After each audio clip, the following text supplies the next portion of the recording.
My name is Titienu. My topic is Polycentric Christianity, Theological Multiplicity, and Unity. My presentation focuses on the question: as the map of global Christianity changes toward a polycentric Christianity, how should we understand the multiplicity versus unity of the global church? It addresses the question in three ways. First, it acknowledges the reality and significance of polycentric Christianity.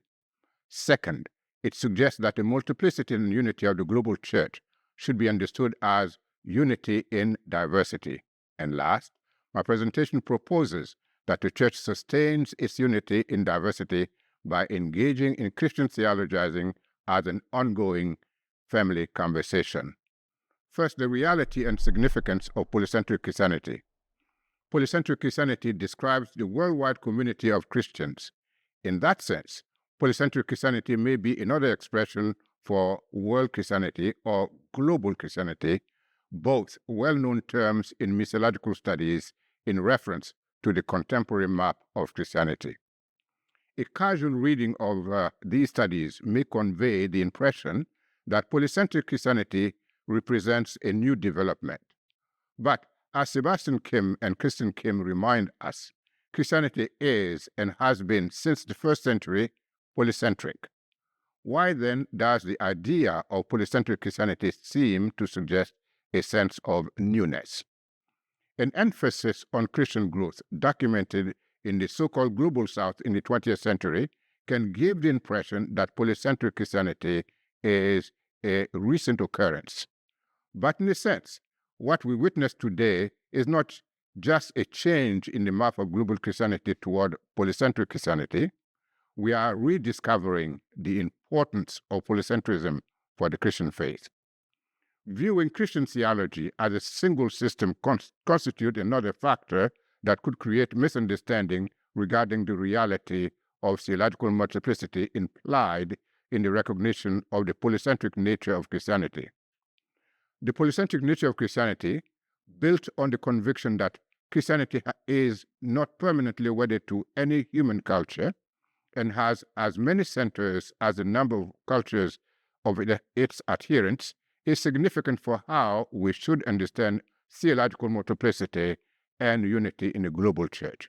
Specifically, it draws attention to the question: must we view unity and diversity as opposites? This moves us to polycentric Christianity as unity in diversity. The notion of polycentrism suggests diversity.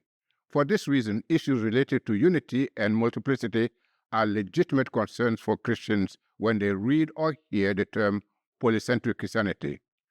Unity is compatible with diversity because Paul reminds the Ephesian Christians of the link between the variety of gifts and the unity of the faith in verses 8 to 16. What Paul wrote to the Ephesians is consistent with the metaphor of the body he uses in 1 Corinthians 12 to depict how diversity relates to unity in Christ's church.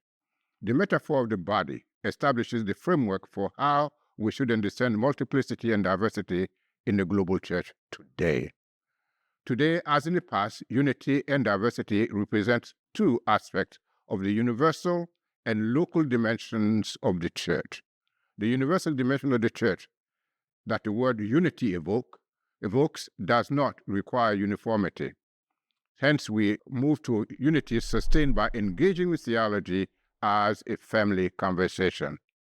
In our age of awareness of polycentric Christianity, as in the long history of the church, doing theology requires paying attention to the interplay between the local and the global by engaging in conversation essential for sustaining the unity in diversity of the worldwide family of the Christian faith. We should consider Christian theology as process as well as content, if it is to sustain unity in diversity. Describing theology as process focuses on its contextual character and points to the unfinished dimension of the theological task. So, as the map of global Christianity changes toward the polycentric Christianity, how should we understand the multiplicity versus unity of the global church? Today, as in the past, theological multiplicity and diversity are not opposites. Thus, we should understand the unity of the global church as unity in diversity.